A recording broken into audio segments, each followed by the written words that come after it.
Olá mais uma vez, nessa ocasião quero falar com você que está aí do outro lado sobre o coração humano a partir de uma perspectiva de aconselhamento bíblico. Então está aí nosso assunto, coração. E para princípio de conversa eu destaco aí essa seguinte frase que talvez você já deva ter ouvido muito por aí, ou se não ouviu desse jeitinho, ela deve estar por aí em filmes, livros e outra série de lugares.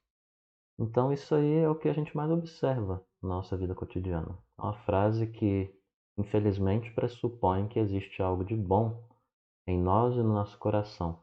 E aí eu torno a dizer, como eu tenho um costume, não é porque uma frase ela é bonitinha que significa que ela está correta ou seja correta. Uns podem até dizer, mas quando eu era pequenininho eu via os ursinhos carinhosos, eles usavam poderes para derrotar o coração gelado, vindos do coração deles, esses poderes. É, mas não é bem isso aí que a Bíblia coloca para nós, né? Pois em Jeremias 17, 9 a 10 está escrito: Enganoso é o coração mais do que todas as coisas e desesperadamente corrupto, quem o conhecerá? Eu, o Senhor, esquadrinho o coração, eu provo os pensamentos, e isso para dar a cada um segundo o seu proceder, segundo o fruto das suas ações. Então, antes de falarmos, por exemplo, sobre outras questões em um gabinete de aconselhamento ou no escritório de aconselhamento, até em conversas com amigos, ajudando uns aos outros, falando sobre questões e erros como orgulho, ou falta de perdão ou qualquer outra coisa do tipo, a gente precisa falar algo que é primário, e esse algo primário é o coração. E quando a gente olha para a própria palavra de Deus, o coração ele é revelado por aquilo que é externalizado, seja nas nossas falas, atitudes, ou de uma maneira mais interna nos nossos próprios pensamentos. Então, palavras, pensamentos, atitudes são o quê? O coração transbordando. É como uma árvore que produz fruto. Assim é um coração que acaba produzindo também comportamento. Então, somos o que somos e fazemos o que fazemos por causa do que existe em nossos corações. Existe um provérbio antigo que diz que o insensato não tem prazer no entendimento, senão em externar o seu interior. Aproveito aqui para destacar um grande conselheiro bíblico, Paul David Tripp. No livro dele, Instrumentos nas Mãos do Redentor, ele afirma um pouco sobre essas questões, ele trata dessas questões, e aí eu trago uma ilustração que mostra a importância do coração e não só lidar com o aspecto exterior na vida humana. Ele fala assim: digamos que eu tenho uma macieira no meu quintal, e a cada ano as maçãs são secas, enrugadas, escurecidas e de baixa qualidade. Depois de vários anos, minha esposa diz: não faz sentido termos uma árvore enorme e nunca termos boas maçãs. Não pode fazer algo a respeito? Um dia minha esposa olha pela janela, me vê no quintal, carregando cortadores de galhos, um grampeador industrial, uma escada e 2 sacos de maçãs. Subo na escada, corto as maçãs feias, grampeio as maçãs vermelhas e brilhantes em cada galho da árvore. De longe parece que nossa árvore está cheia de frutos bonitos. Mas se você fosse a minha esposa, o que você estaria pensando de mim neste momento? Uma árvore produz maçãs ruins ano após ano. Há algo tremendamente errado com todo o conjunto e suas raízes. Não vai resolver o problema grampear novas maçãs nos galhos. Elas também vão apodrecer porque não estão ligadas a um conjunto de raízes que dão vida. Na próxima primavera, o problema vai se repetir. Não verei uma nova safra de maçãs saudáveis porque minha solução não chegou à essência do problema. A macieira em meu quintal nunca produzirá bons frutos se suas raízes permanecerem inalteradas, ou seja, trocar maçã sem examinar o coração, que é a verdadeira raiz por trás do comportamento, não adianta. Então, a mudança que ignora um coração, por exemplo, não transforma a vida. Pode aparentar ser uma mudança verdadeira, mas na verdade não passa de algo temporário e aparente, conforme está aí na imagem, né? É por isso que um jovem que passa, por exemplo, debaixo do cuidado dos pais por anos, aquele cuidado amoroso, cheio de instrução, vigilância, pais cristãos, né? Aí ele vai para a faculdade, por exemplo, longe de casa, abandona a fé dos pais, e essa fé que na verdade nunca foi a fé dele. Então o problema com essa história aí, e todas essas coisas que estou dizendo, é no coração. O problema é mais profundo do que comportamento, igual muitas áreas da psicologia já chegaram a tratar, especialmente os da área humanista. Mas por que é assim? Então, a resposta para o motivo de existirem tantos problemas está em algo que a gente encontra lá em Gênesis, capítulo 3, verso 4 e 5, onde é dito que a serpente disse à mulher: é certo que não morrereis, porque o Deus sabe que no dia em que dele comerdes se vos abrirão os olhos e como Deus sereis conhecedores do bem e do mal. Então Adão e Eva eles tomaram do fruto do conhecimento do bem e do mal, aquela história da criação, né? Quiseram fazer o quê? Tomar o papel de Deus. Quando eles tomaram aquela atitude, eles se colocaram acima da vontade de Deus e acima de Deus. Motivo este que levou então à queda da humanidade. É por isso que existe sofrimento hoje, existe dor, existe choro no sentido negativo e todos os problemas que você já deve bem saber como uma pessoa ciente da realidade em que vivemos. Então, assim, o que aconteceu lá no Gênesis, no princípio? Eles quiseram ser como Deus, quiseram fazer o papel de Deus, e nisso eles demonstraram orgulho.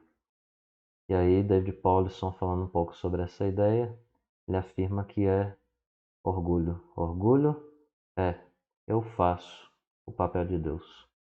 E C.S. Lewis, ele chama isso de o grande pecado, que é aquele que nós cometemos toda vez que pecamos, porque é como diz o Francis Schaeffer, toda vez que pecamos estamos sendo orgulhosos, cobiçosos, ou seja, toda vez que pecamos podemos acabar pecando duas vezes, ou seja, primeiro pecamos por orgulho e em segundo por outro pecado. E Calvino ele fala do orgulho como aquilo que infla a pessoa. Então, todo pecado é querer se colocar no lugar de Deus. Todo pecado ele traz o orgulho consigo. E essa é a situação humana. Todos nós que viemos de Adão temos essa espécie de defeito de fabricação. O pecado, um coração problemático. É por isso que somos tão ruins. Somos cheios de problemas. Alguns são mais mentirosos, outros são mais irados, outros são mais briguentos, outros são outra coisa. Enfim, são pecadores, todos somos. Nosso coração é pecador, nós somos o nosso coração. É isso que a visão hebraica da vida traz para nós, é a perspectiva bíblica. Então, não basta apenas mudarmos o comportamento e as circunstâncias. Precisamos de um coração novo, precisamos de um coração que vai sendo renovado dia após dia, o que só pode ser dado por Jesus Cristo. E Ezequiel fala disso, né, quando traz essas seguintes palavras: dar-lhes-ei um só coração, espírito novo porei dentro deles. Tirarei da sua carne o coração de pedra, e lhes darei coração de carne. Então, Jesus é a solução para o problema do pecado humano. Ele é o Cordeiro de Deus que nos liberta do pecado, nos enche com o seu Espírito e assim nos dá a capacidade de dizermos não ao pecado. E aqui, para a gente trazer uma questão muito interessante, é útil a gente ver o que ocorre dentro do nosso coração, nas nossas circunstâncias diárias. E aqui eu intitulei como Etapas da Guerra pelo Coração, à luz do texto de Tiago 4, 1 a 10, que diz o seguinte: de onde procedem guerras e contendas que há entre vós? De onde, senão dos prazeres que militam na vossa carne? Cobiçais e nada tendes, matais e invejais, e nada podeis obter. Viveis a lutar e a fazer guerras. Nada tendes, porque não pedis. Pedis e não recebeis, porque pedis mal, para esbanjardes em vossos prazeres. Infiéis, não compreendeis que a amizade do mundo é inimiga de Deus? Aquele, pois, que quiser ser amigo do mundo, constitui-se inimigo de Deus. Deus resiste aos soberbos, mas dá graça aos humildes. Sujeitai-vos, portanto, a Deus, mas resisti ao diabo, e ele fugirá de vós. Chegai-vos a Deus, e ele se chegará a vós outros. Purificai as mãos, pecadores. E vós que sois de ânimo dobre, limpai o coração. Afligi-vos, lamentai e chorai. Converta-se o vosso riso em pranto, e a vossa alegria em tristeza. Humilhai-vos na presença do Senhor, e ele vos exaltará. Então, esse texto ele está falando de etapas da guerra pelo coração humano. O coração humano, ele está nas mãos de Deus ou está em algum aspecto da realidade criada por Deus. E aí eu coloco essas figuras aí, essa figura, melhor dizendo, com essas consequências aí, né? Temos desejos, temos exigências, temos necessidades, expectativas, desapontamentos e castigos. Deixa eu explicar um pouco o que isso aqui significa. Um desejo, em primeiro lugar, ele pode não ser ruim em si. Como, por exemplo, eu quero ter bons filhos, eu quero ter uma boa educação, eu quero ter uma vida piedosa. Sim, desejos não são bons ou ruins necessariamente. Eles podem, ou meramente ruins, os desejos podem ser bons. Mas o problema é quando o desejo, que não pode ser ruim em si, ele cresce, exerce controle sobre o coração, transformando-se assim em exigência. E aí a pessoa não abre mão da exigência. E quando isso é feito, ela deixa sua posição de submissão a Deus. E essa etapa aqui da guerra do coração é caracterizada pela frase eu preciso. Depois disso, se a pessoa não tomar cuidado do coração diante de Deus, né, a exigência pode virar rapidamente uma necessidade. Aí isso é caracterizado pela sentença eu quero. A questão passa a ser essencial. É problemático quando um desejo passa a ser uma necessidade. Por quê? Porque nem tudo que a gente deseja é necessário. E um coração governado por esse tipo de desejo pode afetar drasticamente as relações humanas, porque a necessidade fatalmente e, consequentemente, pode produzir expectativa. E aí a frase aí é: você deveria fazer isso, você deveria fazer aquilo. Então, a expectativa causada pela necessidade, que é uma palavra utilizada de maneira errada, torno a dizer, é fonte de conflitos nas relações. E aí, por conta disso, se as pessoas não sabendo o que você chama seu desejo de necessidade, elas podem acabar não cumprindo a sua expectativa, né? O que vai te levar ao desapontamento. Você não fez, né? A pessoa diz. Frequentemente a gente fica desapontado porque pensamos que as pessoas devem satisfazer os nossos desejos, não é verdade?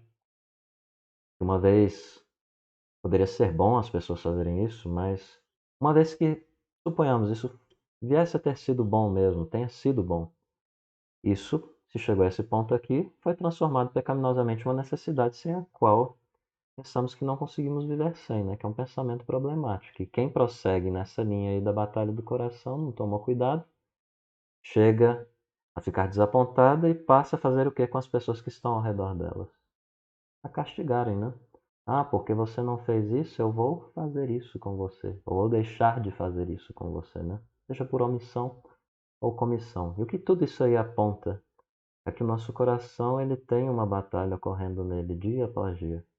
É a guerra de reinos, do que Paulo fala em Romanos, capítulo 1. É o reino do eu contra o reino de Deus. É o reino do Criador contra o reino da ordem criada.